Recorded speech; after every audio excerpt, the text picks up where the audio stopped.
divindade, um elemento, uma emoção que me afasta daquilo que eu tenho de melhor. E aí eu sinto que tem uma beleza muito grande nessa busca que é ao mesmo tempo, quando eu olho para o meu coração e começo a descobrir que determinados sentimentos, quando eu estou sentindo no meu peito, eles me fazem ficar uma pessoa que está mais distante de Deus, se a gente olhar para Deus como algo, alguém, uma força, um ser que está fora da gente de qualquer forma. Ao mesmo tempo, ele também me obriga a voltar para dentro de mim, porque ele me faz olhar dentro da minha condição humana que emoções me fazem melhor e que emoções me fazem pior. Então, de alguma forma, tudo começa quando a gente está olhando para as paixões do Enneagrama, o que na época seriam as hamartia, né? Sentimentos que me afastam de Deus, que me tiram do alvo, de um único alvo, a busca de encontrar a Deus através de olhar os sentimentos dentro do meu coração e, ao mesmo tempo, a busca de encontrar o homem. O Eneagrama ele traz uma busca onde, quanto mais o homem busca em si se aprimorar, fazer uma alquimia, elevar a qualidade dos sentimentos que habitam o nosso peito no dia a dia, a qualidade dos pensamentos que habitam a nossa mente, habitar a qualidade da saúde, da vibração e do alinhamento do corpo que eu habito, né, os meus três centros, mais próximo eu me torno de Deus, ou seja, eu busco Deus dentro de mim. Então, quando a gente olha, né, para essa dedicação dos padres e madres do deserto, que vão procurar, peraí, mas quando a ira está acontecendo no meu coração, a ira não é simplesmente uma raiva, ela traz um amargor, ela traz uma mágoa do meu cardíaco, ela mistura uma potência do corpo humano com uma mágoa. Ela se junta à minha mente e faz com que eu não deixe ir embora algo que aconteceu lá atrás, porque me magoou o coração. Peraí, será que isso é certo ou errado? Não é sobre certo ou errado, é sobre olhar que no momento em que o meu coração tem essa mágoa e a minha mente se fecha e o meu corpo se tensiona, eu acabo de criar um inferno para mim mesmo. E eu altero a minha vibração e eu faço, portanto, que o inferno seja transmitido para quem está ao meu redor. A minha fala fica ríspida, a minha mente fica fechada e critica, o meu corpo fica tensionado, a minha energia não flui e tudo em mim faz, portanto, eu me afastar de Deus. E a beleza, quando a gente olha para o que o Enneagrama foi trazendo na linha e levar isso para as nove Hamartia, para os nove desvios de Deus, para as nove emoções que, de um jeito ou de outro, fazem com que a gente se afaste de Deus. Então, quando Deus fora e Deus principalmente dentro de nós, quanto mais humanos, mais próximos de Deus. E aí a gente vai tirando essa polaridade entre o céu e a terra de qualquer forma, porque é para isso que serve um sistema como esse, para construir a terra exatamente aqui, onde nós estamos, cada vez mais harmônica, cada vez mais a imagem e semelhança das virtudes, ou seja, qualidades do coração, em que se nós soubermos usar esse instrumento que nos aponta, olha, observe o seu coração. Quando você estiver sentindo isso, ele quiser se comportar desta maneira, você estivesse pensando fixadamente desta forma, acorda. Você está se distanciando de Deus e se distanciando de si mesmo. Então, quando a gente pega, né, alguns séculos dessas pessoas olhando para isso, refinando, descrevendo o que era a distância de Deus, dando assim literalmente a sua vida, a sua comunidade, a gente começa a enxergar uma herança que é passada num fluxo para todos aqueles que, gerações após gerações, estão atrás do aprimoramento, da elevação do homem, da elevação do ser humano. Então a gente leva, né, se a gente for olhar para o mesmo fluxo, a gente vai para o neoplatonismo, a gente pisa na Grécia e a gente começa a olhar para uma outra forma de transcendência, de uma outra forma do mesmo homem, numa nova cultura, de um novo jeito, de um novo ponto ponto de vista, se perguntar o que me aproxima de Deus, o que me eleva a Deus e o que me afasta de Deus. Olhando que sempre da mesma forma, para o grego, Deus não era algo fora, mas sim o mundo das ideias, o mundo da filosofia, o mundo mental. E aí a gente começa a ver, a partir do neoplatonismo, como muito do que hoje são as, as ideias iluminadas ou ideias santas, ou visões que nós temos da realidade de uma forma muito mais ampliada, acabam vindo dessa cultura que, mais uma vez, são homens e mulheres dedicando sua existência a se tornarem homens, mulher, melhores, civilizações melhores, mais refinadas, buscando a Deus da sua forma, agora através da forma e das crenças que se olha a realidade. Então, quando a gente olha, por exemplo, da diferença quando a minha mente está dominada por um pensamento fechado que critica, que traz uma angústia ou uma ira, a minha visão em relação à realidade e as minhas crenças ficam limitadas. O meu universo fica pequeno, as minhas relações com o outro ficam absolutamente prejudicadas e a vida como eu a enxergo é uma imagem e semelhança das crenças que eu tenho, porque nós não vemos a vida como ela é. Ela é infinita, ela é grande demais para nós. Nós vemos a vida conforme a capacidade que as nossas crenças e identidades nos permitem. Então, quando eu aprendo que há 9 fixações da minha mente que me fazem olhar para a realidade de uma forma fixa, dando um exemplo de uma delas, por exemplo, quando eu olho para as coisas com uma fixação de julgá-las, para de alguma forma, porque o espelho dentro de mim julga a mim mesmo nas minhas crenças, porque parece que há algo de errado comigo mesmo, na minha interpretação de Deus, porque é esse que é o espelho, e então eu começo a enxergar tudo absolutamente através dessa lente, e então a realidade para mim humana fica muito mais limitada, muito mais fechada. Então, quando o homem se dedica a olhar para quais estados mentais me aproximam de Deus, mais uma vez eu tenho que honrar não só esse conhecimento que é depositado nesse sistema, mas também, né, a alma, o espírito, a consciência que é colocada por esses homens e mulheres que mais uma vez refinam tudo isso para trazer o que vai chegar para nós como um sistema absolutamente completo e ao mesmo tempo simplificado em instruções para que a gente tenha um espelho de consciência e de autoconhecimento.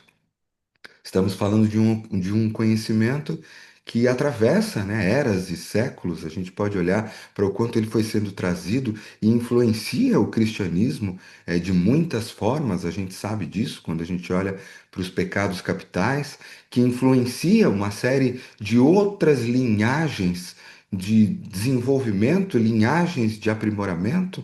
A gente sabe o quanto o sufismo tem também uma influência muito grande que a gente pode conectar dentro do Enneagrama, que leva a uma linhagem esotérica, de certa forma, no sentido esotérica, no sentido de englobar todos os mistérios, e a gente acaba chegando para o mesmo símbolo, de certa forma, com olhares diferentes para Gurdjieff. E a gente olha a história de Gurdjieff, quando Gurdjieff, em Luxor, passa praticamente 10 anos da sua vida ali, né, como carregador de camelos, e ele está olhando para aquela arquitetura egípcia, ele está voltando 4, 5 mil anos atrás, e ele está enxergando naquela arquitetura princípios de uma sabedoria muito mais antiga. Então, quando ele define lei de um, quando ele define lei de três, quando ele olha para a correspondência da polaridade, a necessidade do equilíbrio no universo numa terceira força, quando ele começa a decodificar as leis nas quais os processos em praticamente tudo existe, quando ele olha para os centros de inteligência, a gente está falando de alguém que foi decodificando sabedorias que se misturaram desde o Antigo Egito, e a gente sabe que o Egito tem uma coisa muito interessante, que a maior tecnologia de transformação, ela está naquilo que é mais antigo da civilização, que é um pouco, entre aspas, estranho, né? A gente espera que uma civilização ela vá se tornando mais complexa, e aqui a gente está falando de uma que já começou no topo da sua complexidade, ou seja, ela não criou isso, ela trouxe de uma herança que volta antes da grande inundação, a gente está falando de 12 mil anos, pelo menos atrás, e antes e o que veio disso, mistérios hoje que antes pareciam lendas e que hoje estão cada vez mais claros como absolutamente reais, né? A presença de um conhecimento aqui no nosso planeta muito mais anterior àquele que a gente imaginava. E se a gente olha para tudo que Gurdjieff faz, né? Gurdjieff, como ele dedica a vida, a gente está falando de uma era basicamente dentro da guerra, quando Gurdjieff vai para a França de qualquer forma e se posiciona ali muito perto de Paris e a invasão alemã acontece. Que grupo é esse que se coloca num castelo, que se protege, que fica ali dentro e consegue atravessar tudo isso com uma única dedicação? Que é, né, russos e trazendo conhecimento que vinham de Helena Blavatsky, conhecimentos que vinham de se juntar para quê? Que pessoas são essas, eu falo assim, loucas o suficiente como nós, para dedicar uma existência para compreender de que dentro de uma existência espiritual e humana ao mesmo tempo, como todos nós somos, nós temos um chamado muito forte para que o nosso coração seja refinado cada vez mais para habitar, para viver, para sentir sentimentos que têm uma qualidade, que geram uma harmonia maior em nós e na humanidade. A gente não está falando de viver, entre aspas, como uma suposta ilusão de perfeição, porque isso não existe. Nós sempre seremos humanos, no sentido que o nosso coração vai habitar tanto a ira quanto à aceitação, tanto à amorosidade quanto à mágoa. Só que ao mesmo tempo, nós vamos trabalhando no centro dessas duas coisas, o homem em nós, Deus dentro de nós, e criando uma terceira força, triângulos em cima de triângulos, oitavas em cima de oitavas, a gente vai se lapidando. Só que a gente não faz isso aleatoriamente. Nós escolhemos trazer a consciência como a coisa mais importante que existe para as nossas vidas. Qual é por exemplo, se me perguntarem qual é o meu valor mais elevado, a espiritualidade e a consciência estão por detrás de tudo. Não é sobre ser perfeito, mas é sobre ser presente e consciente. É sobre cada vez mais olhar para tudo isso e reconhecer como um caminho dentro de nós. Quando a gente olha para Oscar Ichaço, alguém que tinha uma linhagem bastante mística, uma educação intelectual bastante interessante, alguém que conseguiu numa epifania, podemos dizer assim, né, numa visão do mundo que já existe, porque nós não criamos essa sabedoria, a gente carrega ela com entendimentos, com compreensões. Isso é verdade. A psicologia moderna tem feito muito isso com o Enneagrama, trazendo coisas maravilhosas do ponto de vista de colocar nos tipos psicológicos, e não é diferente com até a própria tecnologia de transformação corporativa, de liderança e todo um trabalho de colocar conhecimentos de liderança dentro dos tipos, instintos, movimentos. Então agora a gente já está falando de algo que é mais moderno, com algo, por exemplo, que se choca com o Oscar Ichaço, quando enxerga, né, aonde cada uma dessas paixões ou correntes formam cada um desses 9 pontos.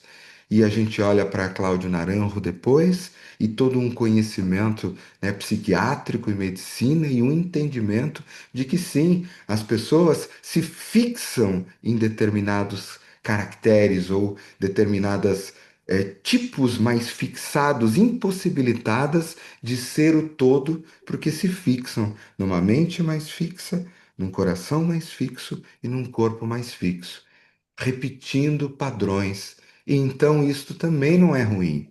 Isso é apenas condição humana, quando a gente está falando de que, como humanos, isso nos pertence. Personalidade, caminhos, padrões e como o Deus dentro de nós, o grande mistério dentro de nós, a transcendência também nos pertence. O que é que está no meio de tudo isso? A consciência.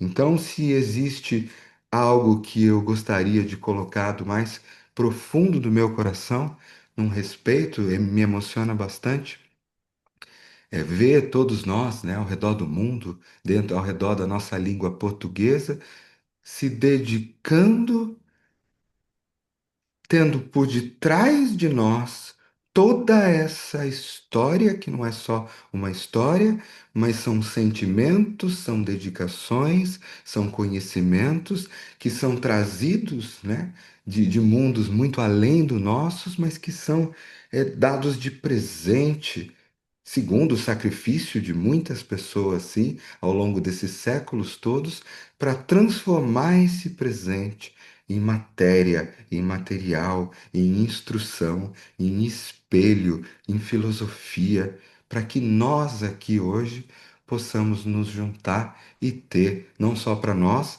mas para os nossos filhos, para as nossas escolas, para as nossas empresas, para a nossa psicologia, para a nossa medicina, para a nossa transcendência, um instrumento que possa trazer tantas correntes a serviço da elevação da consciência humana. E eu sinto que nós podemos, se quisermos, ser sempre muito gratos em relação a esse lugar que a gente pisa. Quando a gente toca nesse sistema, quando a gente toca nesse símbolo, ele carrega dentro de si, né, toda essa história, essa gratidão. E quando a gente se relaciona com ele também nessa gratidão, a gente começa a abrir um espaço onde esse símbolo também fala com a gente. Também emana suas vibrações, seus conhecimentos akáshicos, também emana o que nos faz aqui também ver novas coisas sobre ele, compreender coisas que ainda não tinham sido compreendidas, e inclusive saber que há coisas sobre esse símbolo que nós nunca vamos compreender. Então, para finalizar aqui a minha participação e com muita honra mesmo de poder contribuir um pouquinho num dia que eu sei que dá para sentir aqui, né? Não há distância quando a gente está conectado numa mesma egrégora, no mesmo campo, né? Que tem uma pulsação aí nesta sala que abre, né? Eu gosto de imaginar, e há quem diga que é imaginar ou não, esse símbolo girando aí no alto da sala de onde vocês se encontram, né? Emanando e atraindo todas essas egrégoras e emanando toda uma abertura para que esse trabalho que seja absolutamente maravilhoso. Então, que seja um dia lindo.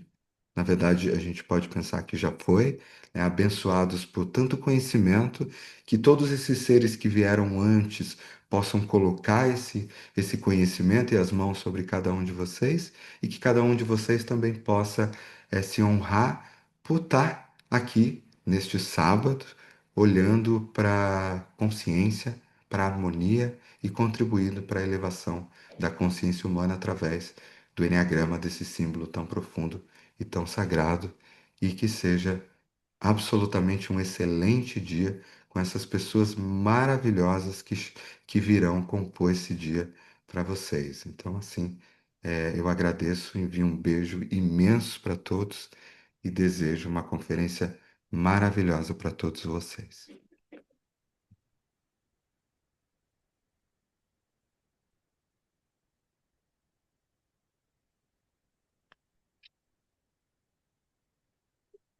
E aí, Ver se alguém tem alguém. Se tem perguntas para o Nicolai. Alguém ah, tem? que Alguém tem alguma questão para o Nicolai? Temos ali uma pergunta atrás. Vamos que faça cá. Alguém para o micro.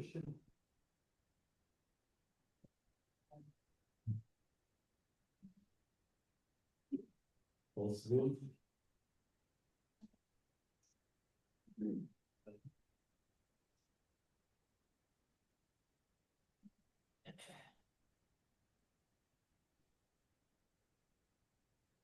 Levantar a mão para não visualizarmos.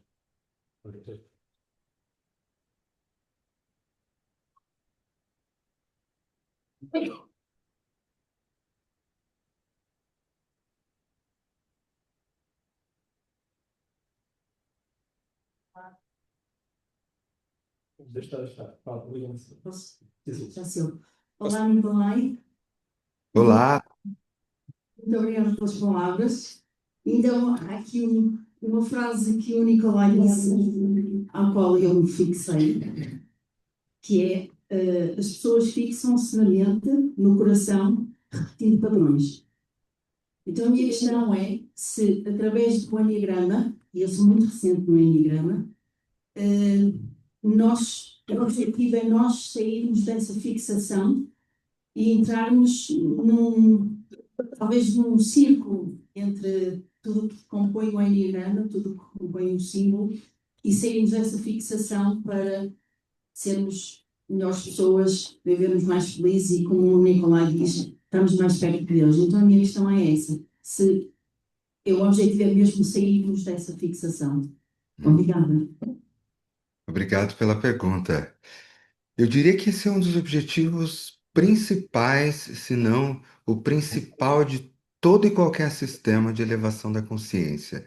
Quando nós olhamos para aquilo que é fixado em nós, e a gente pode olhar tanto para um enneagrama de personalidades mais moderno, que vai dizer que nós temos as fixações na mente, tudo que é fixado em nós não é consciência, ele é só um padrão mecânico. Existe uma beleza na consciência, é de que ela surge no momento do agora. Então, se a minha mente está em presença, acessando, né, o mental superior ou a consciência, o entendimento surge agora. É aquele ahá, né? Ele é a eureka. Eu tenho uma percepção nova. Eu olho para o mesmo rio todos os dias, mas a minha mente aberta vê uma face nova dele. Se eu tenho uma forma fixada de olhar para tudo, eu dou o mesmo significado para tudo que eu olho. Então, se a minha mente olha e vê que há erro em tudo que existe, eu vou dar sempre aquele significado, ou a mágoa nas coisas que estão ali, ou enxerga a escassez no mundo, por exemplo, ou tudo está fixado, ou seja, o que é estar fixado dentro do escopo de todas as possibilidades que a minha consciência pode ter, na minha mente, todas as possibilidades de criar, de ver, de ouvir, de se identificar com jeitos diferentes, no meu coração, todos os sentimentos que poderiam habitá-lo, né? No meu corpo, todas as possibilidades de circulação de energia, eu fixo em pontos. Então a minha mente enxerga de uma, quando eu olho para um tipo do enneagrama, por exemplo, né, um jeito mais fixado de olhar para as coisas que acaba querendo enquadrar, né, no meu quebra-cabeça, colocar a mesma peça, uma emoção que se repete, né? Olhando aqui, né, por exemplo, 1.7, uma gula, uma falta, um desespero porque lá dentro do meu coração não toca um sentimento profundo da presença. Esse desespero, ele volta de manhã, ele volta de tarde, ele volta à noite, ele me domina. Ou seja, cadê as outras emoções e sentimentos? Por que que elas não surgem como elas têm que surgir? Porque eu estou fixado naquele ponto. Meu padrão físico, ou seja, quando eu me fixo, eu estou deixando de ser tudo que a consciência humana pode ser. Então, sim, o Enneagrama, ele, uma das suas características ou bênçãos principais é você reconhecer que é fixado. Porque uma das piores coisas que você pode fazer com o Enneagrama das personalidades é acreditar naquilo que ele está te falando. Olha, se eu sou, por exemplo, um 3, então eu só faço isso, me comporto. Não, isso é você quando você está fixado. Isso não é você.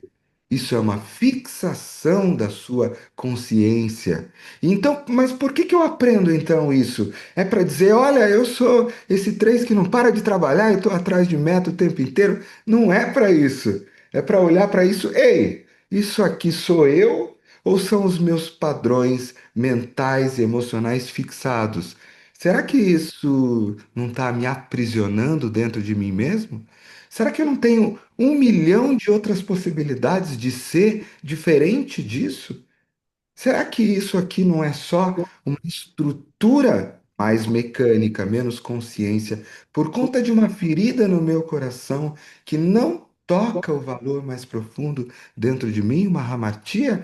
Então, será que olhar essa fixação não me ajuda, por exemplo, a entender a dor no meu coração que me afasta de Deus e iniciar um processo de cura? E quando curar o meu coração, ou seja, num ponto 3, por exemplo, eu parar de buscar o valor que alguém vai me dar e eu consegui encontrar aqui dentro, porque eu curei isso dentro de mim, eu não preciso mais buscar. Então toda a minha fixação se solta. E quando ela se solta, eu não sou mais um ponto de 9. Eu começo a circular cada vez mais. Eu começo a ficar livre nessa mandala e não aprisionado no único ponto. Então, sim, a serviço da consciência, o nosso trabalho é se tornar livre como consciência. Cada vez mais livre, cada vez mais fixo, menos fixo. É claro que a gente sempre vai trabalhar, não é uma escada em direção a saindo da terra e indo em direção a Deus, porque essa dualidade não existe. É uma lei de três, é um triângulo. De um lado, parte de mim vai continuar sendo fixa, e de outro lado, eu me liberto cada vez mais. E eu vou enxergar o que é fixo em mim no dia seguinte, mais profundo, e me liberto mais. E no dia 10 anos depois de trabalho pessoal, eu ainda vou enxergar coisas fixas em mim e mais profundo na consciência, ou seja, quem sou eu entre essas polaridades? A terceira força, a consciência. E isso vai lapidando o meu coração, a minha mente, e sim, me tornando cada vez mais livre, cada vez menos fixo. E eu diria que esse é o objetivo principal desse sistema, sim. Muito Quando a obrigado. gente Olá, não sei se talvez alguns nos para mais uma. Temos uma lá ali atrás. Deve ser um tipo todos atrás.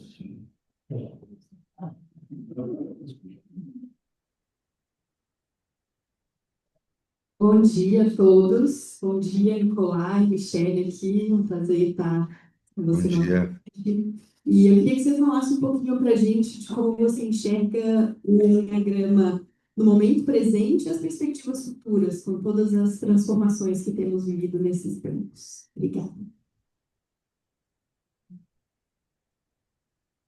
No momento presente, principalmente através das associações, eu acho que tem uma coisa muito interessante que tem não só no Eneagrama, mas em todo o conhecimento do planeta, que é a aceleração do conhecimento através, por exemplo, principalmente da IA ou da facilidade de acessar conhecimentos. Então, hoje, o que a gente tinha, por exemplo, há 20 anos atrás, talvez 10 livros de Eneagrama como referência, hoje a gente tem alguns milhares de livros que são lançados todos os anos.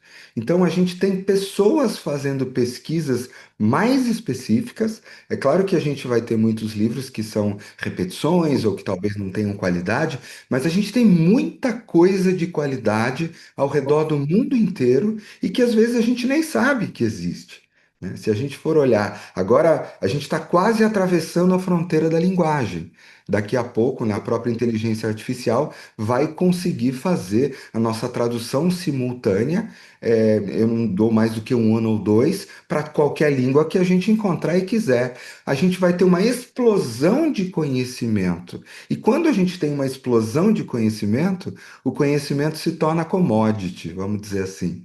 Não é ele mais aquilo que vai fazer com que a gente cresça espiritualmente como ser humano. Não adianta eu chegar para você agora e dizer para uma inteligência artificial baixar todo o conhecimento do Eneagrama do mundo e colocar no seu colo, que isso não vai fazer com que você atinja uma qualidade de ser humano amanhã, ou daqui a um mês, ou daqui a uma semana. Então, há de se entender que, ao mesmo tempo em que a gente tem essa beleza dessa capacidade de conhecimento, o trabalho de transformação humana não é o conhecimento. O trabalho de transformação humana é a prática que eu faço em mim. E a minha pergunta é: o quanto você consegue tornar isso simples, né? Eu conduzi esse ano uma jornada de 9 semanas, cada uma delas numa prática das 9 virtudes, durante todos os dias de uma semana. A intenção de cada uma das pessoas era olhar em que momento do dia o meu coração foi sequestrado, por exemplo, vamos falar na semana 1, pela ira, no dia a dia, entender como ela me sequestrou, o que ela faz comigo, como eu falo, o que eu sinto, respirar até aquele padrão se libertar e encontrar um lugar onde eu possa fazer uma invocação da serenidade no meu coração, através de uma prática, de uma medicina de virtude. Ou seja, eu não preciso de todo o conhecimento do mundo. Eu preciso de atenção e prática. Quantos de nós, vocês que já conhecem o seu tipo, por exemplo, quantos de nós prestam atenção ao longo do dia em que momento a tua paixão do seu tipo te sequestrou? Quantos de vocês ou de nós sabe exatamente o momento em que ela muda você, ou que o seu pensamento muda e agora você é uma máquina fixada reagindo? Ou você aprendeu sobre o seu tipo 2, 3 anos atrás, ou 10 ou 20, entendeu? Ah, ele se comporta assim, pensa assim, faz assim, e deixou isso para lá. Ah, o meu tipo eu já sei quem é. Meu instinto já descobri. Não preciso fazer outro workshop, outra vivência, eu já fiz lá atrás. É justamente aí, Michele, a beleza que eu vejo do quanto os trabalhos presenciais ou os trabalhos práticos, para mim, são a nova fronteira de resgate da transformação. É claro que a gente pode beber desse conhecimento incrível, e aí a gente tem um desafio de simplificá-lo, porque quando o conhecimento é exagero, o desafio é a curadoria. Eu não vou conseguir ler os 60 livros que vão lançar essa semana, mas eu vou precisar talvez de um mentor ou de alguém que, olhando para mim no meu processo de transformação, diga: você precisa só desse aqui. E nem olhe para os outros 59, porque você vai ter um overload e vai se perder de alguma forma. E não se seduza por tudo isso, mas o que é que transforma você? Então, a união desse conhecimento. Quais as práticas? Quantos de nós, dentro, e aqui falando de um enneagrama das personalidades, porque antes as práticas eram mais comuns, né? Se a gente olha para uma escola de Chasso, para uma escola de Naranjo, para Gurdjieff, a gente está falando de escolas iniciáticas que têm práticas. Padres do deserto estavam fazendo práticas. E não é uma vez por ano, são práticas ao longo do tempo. Então, como a gente vai conseguir, nesse resgate de trabalhos, que não é um workshop, fiz o nível 1, é como é que eu volto para esse lugar, com esse sistema, todos os meses, ou a cada 3 meses, para o resto da minha vida? Ou como é que eu desenvolvo sistemas que sejam online, encontros, ou usando até a tecnologia? Eu posso ter pílulas, ou que façam eu transformar a minha vida cotidiana numa prática através desse sistema, sem eu me perder com o excesso de informações, mas ao mesmo tempo vendo a beleza dessas informações. Como é que eu posso voltar para o simples? Como é que eu posso saber que, se eu não aprendi a encontrar no meu corpo, reconhecer: isso aqui é a ira, nossa, o meu pensamento se envenenou. Eu posso ter todo o conhecimento do mundo de enneagrama e ainda assim eu vou me comportar ou sentir como uma criança de 2, 3, 4, 5 anos de idade. E aí eu estou errando. Não importa se eu fiz PhD nesse sistema, eu estou esquecendo do simples. Eu estou esquecendo daquilo que é o mais, talvez menos sedutor do que o conhecimento infinito que esse sistema traz, mas que é o mais belo, que faz o ser humano se tornar mais humano, mais harmônico. Então, como lidar com essa complexidade que é uma bênção, mas que requer a gente transformar esse sistema num sistema de práticas, ter mentores e pessoas que possam já tenham feito um pedaço do caminho para orientar as pessoas como num processo de transformação e desenvolvimento. Grupos, lugares, entidades. O desafio não é gerar mais novos entendimento sobre o sistema, por mais belo que seja. Eu sinto um desafio, como da própria Associação Portugal ou de todas as associações, será que nós vamos nos encontrar uma vez por ano ou a cada 2 anos e lindamente ter um contato com o conhecimento que já é maravilhoso, mas como a gente fomenta isso no dia a dia e faz com que as pessoas coloquem dentro da rotina delas, que é muito corrida, que tem ansiedade, que tem Instagram, que tem tudo que você puder imaginar, o tempo onde eu paro e pratico presença, olho para esse sistema todo dia. Não acabou no dia que eu descobri o meu tipo, o meu instinto, ou não, estava só começando essa história. E ela não vai acabar nunca. Então, para mim, é um pouco do que a gente vive, ou que se abre, né, nesse horizonte, pelo menos é assim que eu enxergo que se abre o enneagrama nesse momento do tempo. E tempo futuro, né?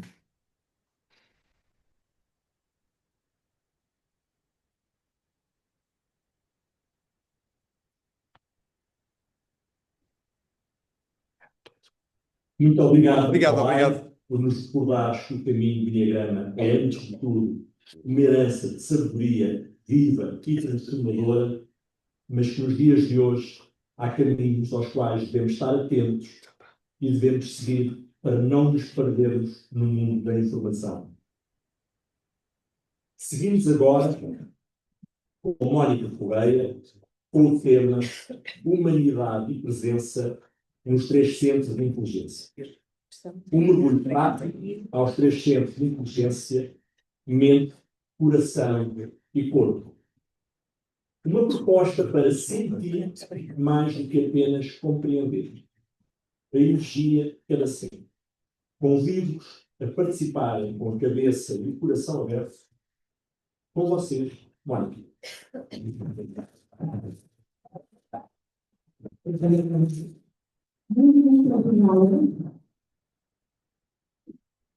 Antes de mais, eu queria mesmo muito agradecer por estar aqui hoje, porque estar aqui hoje faz parte de alguma forma de um sonho de poder levar esta sabedoria que transformou a minha vida, como pessoa, como mãe, como filha, como amiga, como ser humano.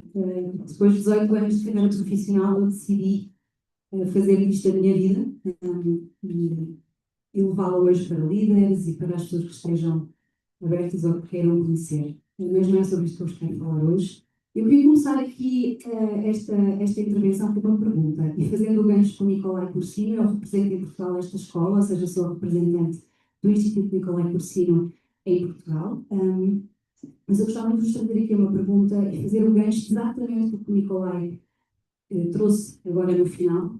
É este tema que nós sabemos tanto, ou seja, nós passamos a maior parte do nosso tempo hoje aqui, na cabeça, na inteligência artificial, nas redes sociais, a ler, a aprender, e sempre com essa busca de nos tornarmos melhores. Mas é aqui. Quantos de nós, aqui nesta sala, eu inclusive, conseguimos estar realmente presentes e atentos àquilo que o meu corpo está a falar, quando alguém diz alguma coisa, ou o que o meu coração sente? Perguntem-se aí internamente um segundo. Estou atenta a isso ou estou atenta a entender a lógica do que o Nicolai disse e fazer conexões?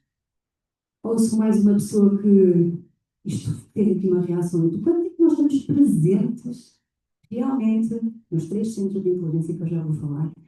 E no fundo são a origem de tudo isto, não é? Antes de o Nicolai trouxe isso muito bem, antes de nós falarmos de tipos e de números, que estão aqui nesta mandala, já vou usá-la também, porque nós na nossa escola trabalhamos com energia e eu ao colocar mais perto da mandala também vos consigo explicar melhor. O quanto é que nós nos perdemos às vezes no conhecimento de entender e nos identificarmos em vez de nos conectarmos. E a conexão das origens do Enneagrama, falando e trazendo aqui Gurdjieff, que o Nicolai me invocou muito bem, que nos traz o conhecimento do quarto caminho. O que é o quarto caminho? A integração de corpo, coração, mente, e não só ficarmos focados a usar um só, mas sim trabalhar em cooperação e alinhamento destes três centros o tempo todo. Então, esse é aqui hoje o convite, e eu vou-vos falar um pouquinho daquilo que o Nicolai trouxe levemente, que é o entendimento de como é que o Enneagrama traz esta lógica de que nós temos 5 pessoas que tendem mais, são mais físicas, são mais sinestésicas, aqui nestes tipos 8, 9, 1, aquelas que leem o mundo mais através e se conectam mais através das emoções, ali no 2, 3 e 4, e quem mais facilmente vê e lê o mundo através da mente. Esse é o primeiro caminho que esta sabedoria nos traz, muito mais do que os tipos.